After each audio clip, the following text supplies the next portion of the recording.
దేవుని పరిశుద్ధ నామమునకు మహిమ కలుగునుగాక. ప్రిలారా, ప్రభునామన మీ అందరికీ వందనాలు. దేవుని వాక్యము ధ్యానిందాము. మత్తయి సువార్త 20వ అధ్యాయము 26వ వచనం. మీలో అలాగుండకూడదు, మీలో ఎవడు గొప్పవాడు ఉండగోరనో వాడు మీ పరిచారకుడై ఉండవలను. మీలో ఎవడు ముఖ్యుడై ఉండగోరనో వాడు మీ దాసుడై ఉండవలను.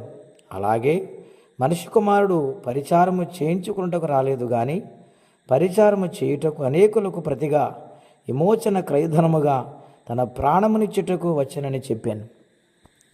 ప్రియమైన దేవుని బిడ్డలారా, ఈ ఉదయకాల సమయంలో పరిశుద్ధాత్మదేవుడు మనందరితో మాట్లాడుచున్నారు. యేసుప్రభువారు శిష్యులు ప్రయాణమై వస్తుండగా వారిలో ఒక తర్కం వచ్చింది. వారు నేను గొప్ప అంటే నేను గొప్ప, నేను పైన ఉన్నానంటే నేను పైన ఉండాలి అని వారు మాట్లాడుకుంటూ ఉన్నారు. ఈ సంగతులు ఆయన గ్రహించి ఒక ఇంటను కూర్చున్నప్పుడు, మార్గములో మీరు ఏం మాట్లాడుకున్నారు ఆయన అడిగినప్పుడు వారు మౌనమై ఉన్నారు. ఆ సమయంలో ఆయన మాట్లాడుతుంటూ ఉన్నారు, మీలో ఎవరైనా గొప్పవారిగా ఉండాలంటే మీరు పరిచారకులుగా మారాలి.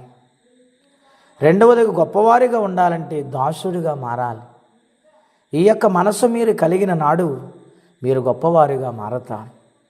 అలాగే నేను కూడా ఈ లోకానికి మనిషి కుమారుడిగా వచ్చి పరిచారము చేయించుకోవటానికి నేను రాలేదు కానీ పరిచర్య చేయుటకు నేను వచ్చి ఉన్నానని, మీ అందరి కోసము ప్రాణము పెట్టుటకు వచ్చి ఉన్నానని మాట్లాడుతూ వచ్చారు. అవును ప్రియులారా, దేవుని బిడ్డలమైన మనము అనేక మందికి మాదిరికరంగా ఉండాలి అంటే మనము తగ్గించుకోవాలి, తగ్గింపు జీవితము కలిగి ఉండాలి.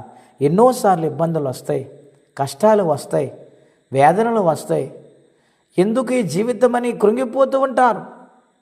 ఇటువంటి బాధలో కూడా ఆయన పదాల పట్టుకుని వారిగా ఉండాలి తప్ప ఏనాడు అహంకారులుగా ఉండటానికి వీలు లేదు. ఆయనే తగ్గించుకున్నాడు, ఆయనే పరిచారకుడిగా మారి శిష్యులు పాదాలు కడిగినట్లుగా యోహాను సువార్తలు మనం చూస్తాం. అంత తగ్గింపుగా ఆయన వచ్చి ఉన్నారు. కాబట్టి ఈ ఉదయకాల సమయంలో తగ్గించుకుంటున్నామా? గొర్రెల దొడ్డులోండి దావీదుని పిలిచినప్పుడు ఎటువంటి అహంకారము పోనలేదు కానీ నాయన నేను ఎంతటి వాడిని నన్ను ఎంతగా ఇచ్చించుటకని సమూయేలు గ్రంథములో వ్రాసించాను. అంతటి తగ్గింపు కలిగి ఉన్నాడు గనుక ఇశ్రాయేలు దేశానికి రాజుగా ఆయన మారాడు. ప్రియులారా, ఎంతోమంది భక్తులు తగ్గించుకొని ఉన్నతమైన స్థానాలు వారు సంపాదించారు. ఎన్నో శ్రమల గుండా వారు ప్రయాణం చేశారు. ఏనాడు వారు అహంకారము పోనలేదు. కాబట్టి తగ్గించుకునే వారిగా ఉండాలి.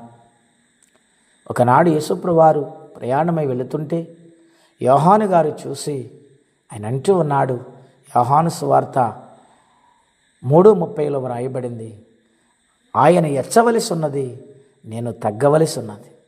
అవును ప్రియులారా, దేవుడెప్పుడు ఆయన గొప్పవాడే. అలాగనే ప్రియులారా, దేవాలయమునకు ప్రార్థించడానికి 2 మనుషులు వెళ్ళారు. పరిసడు హెచ్చించుకున్నాడు, సొంకర తగ్గించుకున్నాడు. గనుక తగ్గింపు జీవితం కలిగిన వారు దేవుడు ఆలకిస్తారు. అటువంటి జీవితం మనందరం కలిగి ఉండాలని, అలాగని ఎటువంటి శ్రమ వచ్చినా, ఎటువంటి పరిస్థితులు మారినా పరిశుద్ధాత్మ సన్నిధిలో తగ్గింపు కలిగి బ్రతుకుదాం. అన్నా ప్రార్థన దేవుడు ఆలకించడానికి కారణం, దేవా ఈ దీనురాల ఆలకించని కన్నీరు కార్చింది. తన యొక్క హృదయ తగ్గింపును బట్టి దేవుడు కనికరించి ఆమెకు సహాయం చేశారు. మన జీవితాల్లో కూడా అటువంటి తగ్గింపు ప్రార్థన కలిగి జీవిందాం. దైవరాజ్యానికి వారసులుగా మారదాం. ఈ లోకములో జీవించినంత కాలము ఆయన కొరకు బ్రతికే వారిగా సాక్షులుగా ఉందాం. మట్టి కృపా తీర్మానం పరిశుద్ధాత్మదేవుడు మనందరికీ దయచేయునుగాక. ప్రార్థన అండి. అత్యంత కృప కలిగిన దేవా, మహోన్నతమైన మీ నామం కొరకై వందనాలు. బిడ్డలందరిని ఆశీర్వదించండి. తగ్గింపు కలిగి బ్రతుకు వారిగా మీ కృపా సహాయం ఇచ్చి మహిమ తెచ్చుకోమని.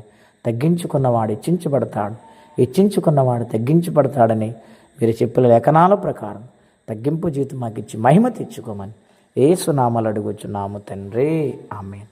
దేవుడు దీవించును గాక.